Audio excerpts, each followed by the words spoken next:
Film की शुरुआत होती है सोलोमन और बाकी गुलामों से, जिन्हें बताया जा रहा है कि गन्ना कैसे काटना है। सब लोग धूप में पसीना बहाकर मेहनत कर रहे हैं और एक आदमी गाड़ी पर बैठा उन्हें देख रहा है। हाथ में पंखा लेकर ऐसे हिल रहा है जैसे कोई बड़ी दीवा हो।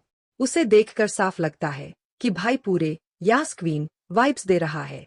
शाम को खाने के समय सोलोमन कुछ बेर चुपके से बचा लेता है।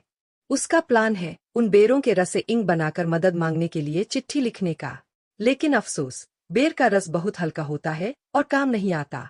सोलोमन उदास हो जाता है। रात को जब सब एक कमरे में ठूंस ठूंस कर सो रहे होते हैं, तभी एक औरत अचानक सोलोमन के पास आ जाती है। उसे अपने पति की बहुत याद आती है। वो रोने लगती है और सोलोमन के साथ जबरदस्ती करती है। उसके बाद सोलोमन जागता रहता है और अपनी पत्नी और बच्चों को याद करता है। लेकिन जिंदगी हमेशा ऐसी नहीं थी। सालों पहले सोलोमन आजाद इंसान था। न्यूयॉर्क के साराटोगा में अपने परिवार के साथ खुशहाल जिंदगी जी रहा था। वो बहुत अच्छा वायलिन बजाता था और सब लोग उसकी इज्जत करते थे। एक दिन उसकी पत्नी और बच्चे शहर से बाहर काम पर जाते हैं और वो उन्हें हंसते हुए अलविदा कहता है। उसी दिन पार्क में उसकी मुलाकात दो आदमियों से होती है, मिस्टर ब्राउन और मिस्टर हैमिल्टन। वो बताते हैं कि उनका सर्कस है और उन्हें वायलिन वादक चाहिए।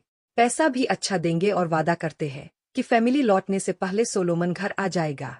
सोलोमन मान जाता है और उनके साथ वॉशिंगटन डीसी चला जाता है। एक रात शो के बाद सब लोग जश्न मनाने निकलते हैं। जब सोलोमन को पेमेंट दी जाती है तो नोट तय रकम से ज्यादा होते हैं। दोनों मुस्कुराकर कहते हैं, तुमने इतना अच्छा बजाया इसलिए एक्स्ट्रा दिया है। फिर सब शराब पीने लगते हैं और उनमें से एक आदमी ध्यान से देखता है कि सोलोमन अपना गिलास पूरा पी ले। अगली सुबह सोलोमन आंखें खोलता है तो खुद को जंजीरों में बंधा एक जेल सेल में पाता है। असलियत ये थी कि ब्राउन और हैमिल्टन ने उसे नशा देकर गुलामी में बेच दिया। और हाँ, याद रखो, टोपी पहनने वाले गंजे गोरे मर्दों पर भरोसा मत करना। जब कैदी अंदर आते हैं, सोलोमन समझाने की कोशिश करता है कि वो आजाद इंसान है। लेकिन वो लोग उसे झूठा भगोड़ा बताते हैं और बुरी तरह पीटते हैं। कुछ समय बाद सोलोमन को एक पिंजरे में दूसरे लोगों के साथ डाल दिया जाता है, क्लेमेस नाम का आदमी और एक छोटा लड़का। क्लेमेस पढ़ा लिखा था और पहले भी गुलामी झेल चुका था। जल्द ही एक और औरत एलाइजा अपने बेटे और बेटी के साथ आती है।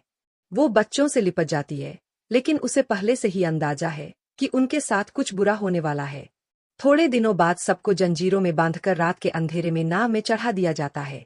नीचे तंग जहाज के कमरे में सबको जानवरों की तरह ठूंस दिया जाता है। वहां सोलोमन की मुलाकात रॉबर्ट नाम के शख्स से होती है, जो कहता है, हमें लड़कर जहाज पर कब्जा करना चाहिए। सब सोचते हैं, लेकिन सावधानी बरतते हैं। रात में एक नाविक एलाइजा से जबरदस्ती करने की कोशिश करता है। रॉबर्ट बचाने की कोशिश करता है और मारा जाता है। उसका शव सोलोमन और क्लेमेस पानी में फेंक देते हैं। बाद में क्लेमेस अपने पुराने मालिक के प्रति वफादारी दिखाने का नाटक करता है और सोलोमन से दूरी बना लेता है। एक गद्दार फ्रीमन सोलोमन का नया नाम रख देता है, प्लैट। जब सोलोमन जवाब देने में हिचकिचाता है तो फ्रीमन उसे थप्पड़ मारता है। फिर वो सोलोमन और एलाइजा को एक आदमी फोर्ड को बेच देता है, लेकिन एलाइजा के बच्चों को अलग कर देता है। एलाइजा रोने लगती है और सोलोमन को वायलिन बजाने को कहा जाता है ताकि उसके आंसू छुप सके। फोर्ड के प्लांटेशन में सोलोमन अपनी बुद्धि दिखाकर लकड़ी काटने की प्रक्रिया आसान कर देता है। फोर्ड खुश होकर उसे वायलिन गिफ्ट करता है। लेकिन तिबेट्स, एक क्रूर आदमी, जलने लगता है। वो सोलोमन पर हमला करता है और सोलोमन पलटकर जवाब देता है। बाद में तिबेट्स और उसके साथी सोलोमन को पैर से लटकाकर मारने की कोशिश करते हैं, लेकिन चैपिन बीच में आकर बचा लेता है। कई घंटे तक लटका रहने के बाद आखिरकार फोर्ड उसे उतारता है। फोर्ड उसकी जान के डर से उसे एक और क्रूर आदमी, एप्स, को बेच देता है। सोलोमन मदद की गुहार करता है, लेकिन फोर्ड मना कर देता है। एप्स का प्लांटेशन नरक जैसा होता है। सोलोमन को पीटा जाता है और एप्स एक गुलाम पैट्सी को पसंद करता है, जिससे उसकी पत्नी जलती है। एक रात एप्स पैट्सी को खींचकर बाहर ले जाता है, उसके साथ जबरदस्ती करता है और फिर सबको नचने पर मजबूर करता है। बाद में मिसेज एप्स सोलोमन को खरीदारी पर भेजती है।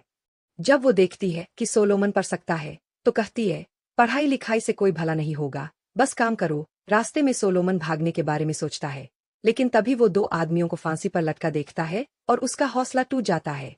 दुकान में उसे कुछ कागजों का बंडल दिखता है, जो उसका ध्यान खींचता है। लौटने पर मिसेज एप्स कैजुअली पूछती है, रास्ते में कोई परेशानी तो नहीं हुई? सोलोमन झूठ बोल देता है, नहीं। एक दिन एप्स उसे पेप्सी को दूसरे प्लांटेशन से लाने भेजता है। वहां पेप्सी मिसेज शॉ से मिलने गई होती है। मिसेज शॉ भी पहले गुलाम थीं, लेकिन अपने मालिक से शादी करने के बाद ऊंचे दर्जे में आ गईं। एप्स को डर है कि शॉ कहीं पेप्सी पर डोरे न डाल दे और उसे अपने साथ न ले जाए। सोलोमन जल्दी में होता है, लेकिन मिसेज शॉ जबरदस्ती उसे चाय पर रोक लेती है। जब वो वापस एप्स की प्लांटेशन पहुंचते हैं, तो देखते हैं कि एप्स नशे में धुत पड़ा है। सोलोमन चुपचाप पेप्सी को चेतावनी देता है कि सिर झुकाए सीधे अपने कमरे में चली जाए, लेकिन एप्स ये देखकर गलत समझ लेता है। जलन में वह सोलोमन पर गुस्सा उतारता है और उसे सबक सिखाने की कोशिश करता है। जब एप्स सोलोमन का पीछा करते हुए उसे मारने दौड़ता है, तो मिसेज एप्स बीच में कूद पड़ती है। वह अपने पति पर चिल्लाती है कि वो पेप्सी के पीछे पागल है, उसे पाखंडी और अधर्मी कहती है। उस रात एप्स पेप्सी के कमरे में घुस जाता है और उसका बलात्कार करता है, यहाँ तक कि गला दबाकर खत्म करता है। अगले जबरदस्ती डांस वाले रात में मिसेज एप्स पेप्सी को ताने मारती है और अपने पति की बेवफाई का इल्जाम उसी पर लगाती है। गुस्से में उसका चेहरा नोच देती है जब तक खून न निकल आए।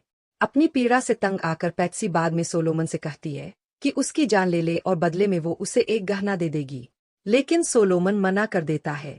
आखिरकार एप्स की कॉटन फील्ड्स में बीमारी फैल जाती है। उसे लगता है कि ये भगवान की सजा है उसके पापी गुलामों की वजह से। मजबूरी में वो उन्हें अपने एक जानकार मिस्टर जज के पास किराए पर भेज देता है। निकलते वक्त वो धमकाता है कि वहां भी कोई बीमारी मत फैलाना। वर्तमान में जिस दिन सोलोमन का एक साथी गुलाम उसका गलत फायदा उठाता है, अगले दिन उसे जज बुलाता है। जज ने सोलोमन की म्यूजिक टैलेंट के बारे में सुना होता है और अपने एक दोस्त की पार्टी में बजाने की सिफारिश करता है। वह कहता है कि कमाई का पैसा सोलोमन रख सकता है। कुछ समय बाद सोलोमन और बाकी लोग वापस एप्स की प्लांटेशन लौटते हैं। एप्स दिखावे की खुशी से उनका स्वागत करता है। जब सोलोमन पेप्सी के पास से गुजरता है, तो वो उसे कड़वी और टूटी नजरों से देखती है। सोलोमन फिर कॉटन फील्ड्स में काम करने लगता है और उसके साथ एक नया आदमी भी आता है, जिसका नाम है आर्म्सबी। वो बाकी गुलामों की तरह नहीं होता, बल्कि किराए पर काम करता है ताकि अपनी जिंदगी फिर से बना सके। दिन के आखिर में भले ही आर्म्सबी ने सोलोमन से बहुत कम कॉटन तोड़ा हो, उसे कोड़े नहीं लगते। उस रात आर्म्सबी सोलोमन के जख्मों की देखभाल करता है। वो दयालु लगता है तो सोलोमन उस पर भरोसा कर लेता है और उससे कहता है कि चुपके से उसके दोस्तों के लिए उत्तर भेज दे। सोलोमन उसे अपनी सारी बचत भी दे देता है। आर्म्सबी मान जाता है। सोलोमन चिट्ठी लिख लेता है, लेकिन देने से पहले ही एप्स को भनक लग जाती है। तभी सोलोमन समझ जाता है कि आर्म्सबी ने धोखा दिया है। लेकिन अच्छी बात ये रहती है कि उसने अभी तक चिट्ठी सौंपी नहीं है। वो खुद को संभालकर झूठ बोलता है कि आर्म्सबी ने बस ये कहानी गढ़ी ताकि उसे ओवरसियर की नौकरी मिल जाए। एप्स उसकी बात मान लेता है।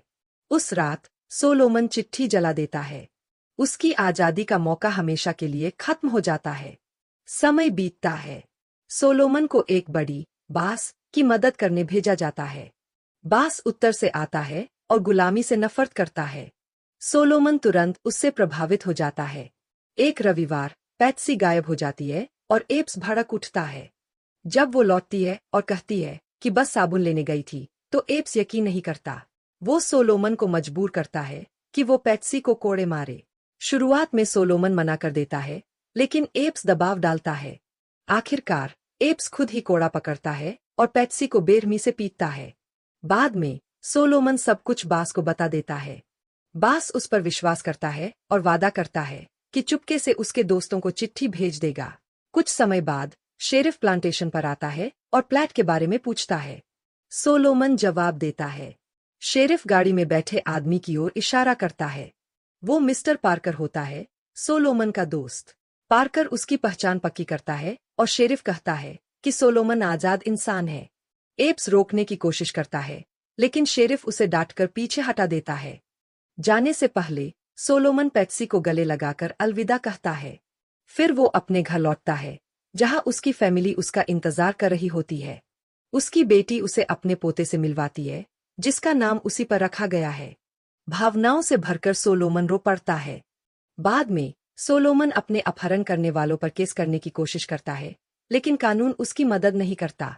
वो अपनी बाकी जिंदगी गुलामी के खिलाफ लड़ते हुए और अपनी कहानी सुनाते हुए बिताता है। किसी को नहीं पता कि सोलोमन कब और कैसे मरा। फिल्म यही खत्म होती है। आपको कैसी लगी? हमें कमेंट्स में बताइए और लाइक व सब्सक्राइब करना मत भूलिए। अगली वीडियो में मिलते हैं।